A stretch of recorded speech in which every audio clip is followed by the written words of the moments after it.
السلام علیکم۔ صرف ایک شخص لاکھوں لوگوں کے حج قبول ہونے کی وجہ بنا۔ حضرت عبداللہ بن مبارک اپنے دور کے بہت بڑے بزرگ تھے جن کو دیکھنے کے لیے بہت دور دور سے لوگ آتے تھے ان کا دیدار کرنے کے لیے۔ حضرت عبداللہ بن مبارک کے دور میں ایک شخص ہوتا تھا جو کہیں کسی شہر میں جوتے سلائی کرنے کا کام کرتا تھا۔ اس نے دل میں خیال کیا کہ میں کسی دن کعبۃ اللہ شریف کا بھی دیدار کروں گا اور اس اللہ تعالیٰ کے پیارے بندے حضرت عبداللہ بن مبارک کا بھی دیدار کروں گا۔ اس نے اس نیت سے کہ میں ایک دن کعبہ کو دیکھنے جاؤں گا ایک ایک ٹکا ایک ایک پیسہ اکٹھا کرنا شروع کیا۔ حالانکہ وہ بیچارہ جوتے سلائی کرنے کا کام کرتا تھا۔ آپ بخوبی اندازہ لگا سکتے ہیں کہ ایک جوتے سلائی کرنے والا دن میں کتنا کما سکتا ہے اور وہ اپنی جمع پونجی کتنی اکٹھی کر سکتا ہے۔ بہرحال سالوں سال گزر گئے، اس نے اتنے پیسے اب اکٹھے کر لیے کہ اب وہ مکہ مکرمہ جا سکتا تھا، کعبۃ اللہ شریف کا دیدار کر سکتا تھا۔ لیکن جب اس نے پیسے اٹھا کر کے اپنے گھر سے نکلنے کا سوچا تو جس وقت اپنے گھر سے نکل رہا تھا تو اس کو اپنے پڑوس سے سالن بننے کی خوشبو محسوس ہوئی، تو اس نے اپنے کسی چھوٹے بچے کو بھیجا پڑوس میں کہ جاؤ اور پڑوس والوں سے سالن لے کر کے آؤ اور ان کو بتاؤ کہ میں دنیا کی خوبصورت ترین جگہ کعبۃ اللہ شریف کا دیدار کرنے جا رہا ہوں۔ میرا دل کر رہا ہے کہ میں کوئی اچھا سا کھانا کھا کر کے چلا جاؤں، اور اسی پڑوس والے گھر سے گوشت بننے کی خوشبو آ رہی تھی۔ بہرحال وہ چھوٹا بچہ چلا گیا۔ اس نے کہا کہ ابا جان کعبۃ اللہ شریف کا دیدار کرنے مکہ مکرمہ جا رہے ہیں، اس نے مجھے بھیجا ہے کہ سالن کا کچھ ذرہ دے دو، بابا کھائیں گے اور مکہ مکرمہ روانہ ہوں گے۔ تو اس کے جو پڑوس والے تھے انہوں نے کہا نہیں، ہم سالن نہیں دیں گے۔ چھوٹا بچہ لوٹ آیا، اپنے باپ کو بتایا بابا وہ پڑوس والے سالن نہیں دے رہے۔ تو وہ جو شخص مکہ مکرمہ جا رہا تھا اس نے اپنے ذہن میں سوچا یار شاید مجھ سے میرے پڑوس والا ناراض ہے اس لیے اس نے مجھے سالن نہیں دیا، اور میرے پڑوس والا مجھ سے ناراض ہے، میں مکہ مکرمہ جا رہا ہوں، میرے جانے کا تو کوئی فائدہ نہیں ہے، سب سے پہلے تو میں اپنے پڑوسی کو راضی کروں۔ وہ چلا گیا اپنے پڑوسی کے پاس، اس سے پوچھا یار آپ مجھ سے ناراض ہیں، کیا وجہ ہے؟ میں نے بچے کو بھیجا، آپ نے سالن نہیں دیا، کیا ہوا؟ ناراض ہیں کیا؟ اگر ناراض ہیں تو مجھے معاف کریں، میں کعبۃ اللہ شریف کا دیدار کرنے مکہ مکرمہ جا رہا ہوں، اگر آپ مجھ سے ناراض ہیں تو میرے اس اتنے بڑے نیکی کے عمل کا کوئی فائدہ نہیں، مہربانی کر کے آپ مجھے معاف کریں تاکہ اللہ تعالیٰ میرا حج عمرہ قبول کرے۔ تو شخص نے کہا کہ نہیں میں آپ سے ناراض نہیں ہوں۔ تو اس نے وجہ پوچھی کہ پھر آپ لوگوں نے سالن کیوں نہیں دیا؟ تو اس نے کہا نہ پوچھو تو اچھا ہے۔ اس نے کہا نہیں، اگر آپ لوگوں نے سالن نہیں دیا تو وجہ بتانی پڑے گی۔ جو جوتے سلائی کرنے والا شخص تھا اس نے بالآخر زور کیا تو مجبوراً اس کے پڑوسی نے بتایا کہ میں ایک دن روزی روٹی کی تلاش میں، محنت مزدوری کی تلاش میں گھر سے نکلا، سارا دن ادھر ادھر بھٹکا، دھکے کھائے، لیکن کوئی محنت مزدوری نہیں ملی، شام کو خالی ہاتھ گھر آیا۔ دوسرا دن بھی میرا ایسے ہی گزر گیا، آج کو تیسرا دن ہے، آج کو بھی کوئی محنت مزدوری نہیں ملی۔ میں نے جنگل کا رخ کیا تو دیکھا کہ اس میں تازہ کوئی جانور مردہ پڑا تھا، میں نے اس کی کھال اتاری، اس کا گوشت لے کر کے آیا ہوں، حالانکہ یہ جانور حرام ہے۔ لیکن تیسرے دن بھی مجھے کچھ نہیں ملا، کوئی روزگار وغیرہ نہیں ملا، مجبوراً میں نے یہ حرام گوشت اٹھایا اور اپنے بچوں کی اور اپنے پیٹ کی بھوک مٹانے کے لیے یہ حرام گوشت میں تیار کر رہا ہوں اور کھاؤں گا۔ تو میں نے سوچا یار آپ مکہ مکرمہ کی زیارت کرنے اتنے اچھے شہر، اتنے خوبصورت اور پاکیزہ گھر جا رہے ہیں تو آپ کو حرام کیسے کھلاؤں؟ میں نے اسی وجہ سے آپ لوگوں کو سالن نہیں دیا۔ تو وہ اللہ تعالیٰ کا بندہ جو جوتے سلائی کرنے والا مکہ مکرمہ جا رہا تھا وہ پریشان ہو گیا۔ اس نے جو سالوں لگا کر کے پیسے اکٹھے کیے تھے وہ سارے کے سارے اس پڑوس والے کو دے دیے اور کہا کہ تم اپنی روزی روٹی کا بندوبست کرو، مجھے اللہ مکہ مکرمہ کا دیدار کروائے گا۔ بالآخر دوسری طرف کعبۃ اللہ شریف کا حج کرنے والے لاکھوں لوگ کعبۃ اللہ شریف کا حج کر رہے تھے۔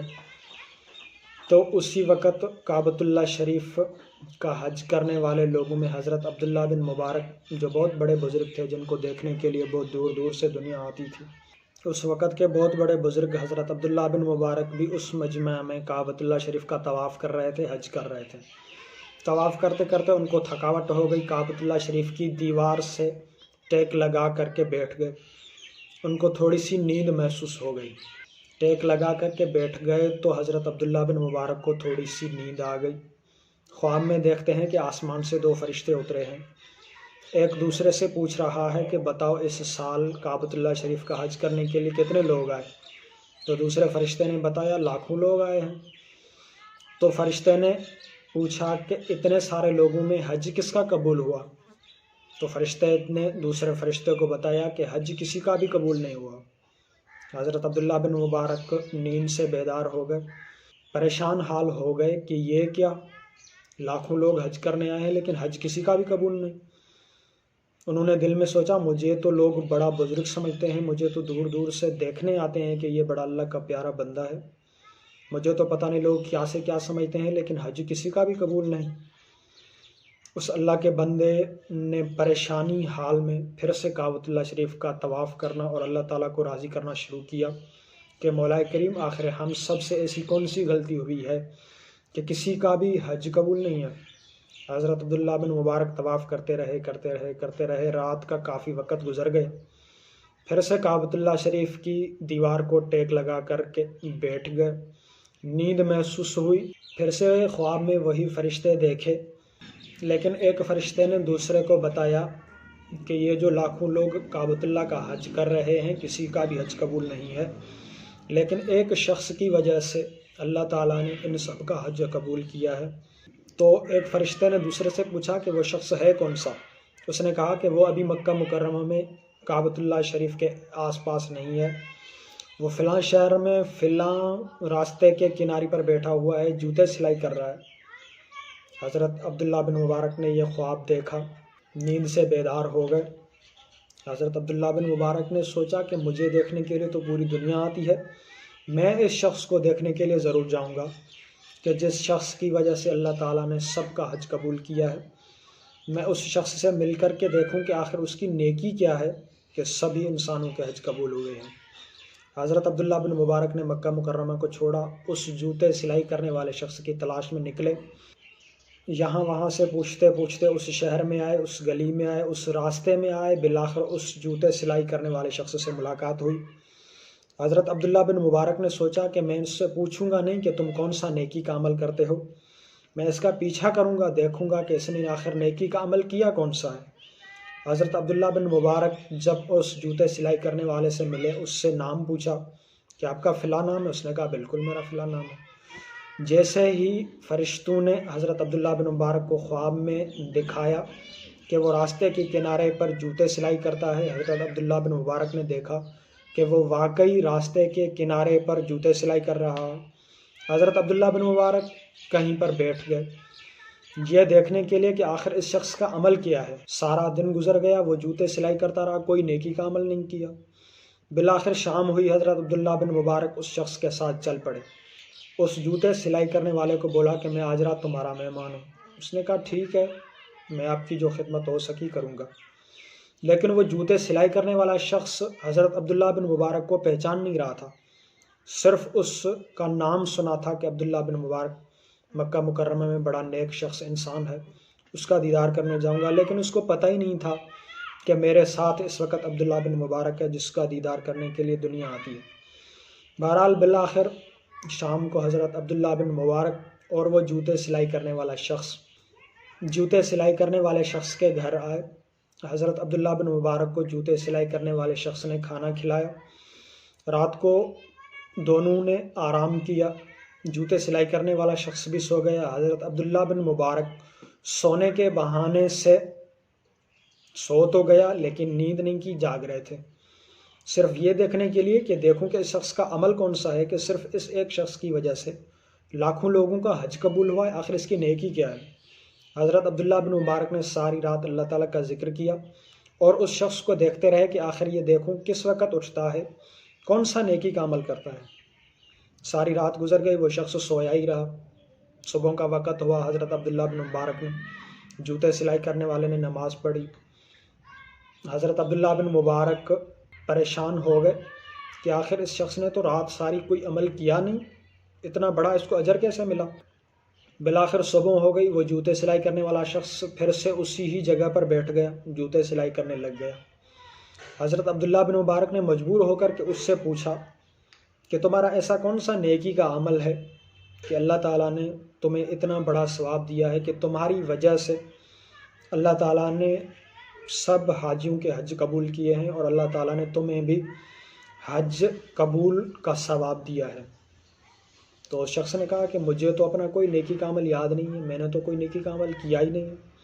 حضرت عبداللہ بن مبارک نے فرمایا کہ ایسا نہیں ہو سکتا کہ تم نے کوئی نیکی کا عمل نہ کیا ہو اور تجھے اللہ تعالیٰ نے اتنا بڑا اجر دیا، ایسا نہیں ہو سکتا، یاد کرو آخر تم نے کون سا نیکی کا عمل کیا۔ اس کو بہت دفعہ یاد دلانے کے بعد اس کو یاد آیا کہ ہاں میں نے فلاں عمل کیا تھا، میرا پڑوسی بھوک پر بیٹھا تھا، میں نے مکہ مکرمہ کا دیدار کرنے کے لیے جو کچھ اکٹھا کیا تھا وہ میں نے اپنے پڑوسی کو دے دیا، ہو سکتا ہے شاید اللہ تعالیٰ کو میرا یہ عمل اچھا لگا ہو، پسند آیا ہو سکتا ہے اللہ تعالیٰ نے میرا یہ عمل قبول کیا ہو۔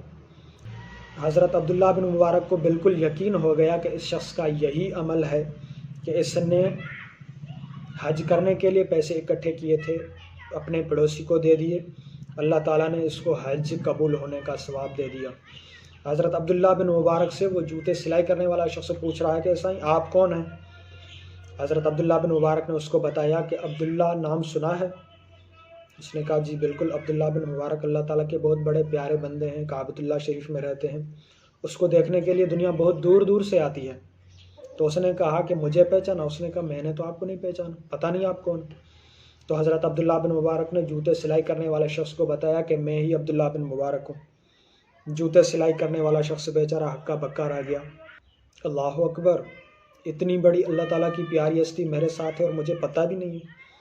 تو اس جوتے سلائی کرنے والے شخص نے حضرت عبداللہ بن مبارک سے پوچھا سائیں آپ نے اتنا سفر کر کے مجھے دیکھنے آئے، آپ مجھے دیکھنے کیوں آئے؟ تو اس نے اس کو اپنی سارا خواب اور ساری حقیقت بتائی کہ میں نے اس طرح خواب دیکھا اور تیری وجہ سے اللہ تعالیٰ نے لاکھوں لوگوں کا عمل قبول کیا ہے، لاکھوں لوگوں کا اللہ تعالیٰ نے حج قبول کیا ہے صرف تمہاری وجہ سے۔ صرف نمازیں اور روزے رکھنے سے کچھ نہیں ہوتا، ان نیکی کے اعمال کے ساتھ ساتھ اور بھی بہت سارے اعمال ہوتے ہیں۔ وہ تو بیچارہ جوتے سلائی کرنے والا تھا، اس نے پڑوسی کا کچھ اس خوبصورت انداز سے حق ادا کیا کہ آج کل آپ اور ہمارے جیسے بہت بڑے اچھے لوگ جو خود کو بہت کچھ سمجھتے ہیں، جو خود کو بہت معتبر سمجھتے ہیں، جو سمجھتے ہیں کہ ہم بڑے نیکی کے اعمال کر رہے ہیں، ہم سے تو زیادہ خوبصورت نیکی کا عمل تو اس جوتے سلائی کرنے والے کر کے دکھایا۔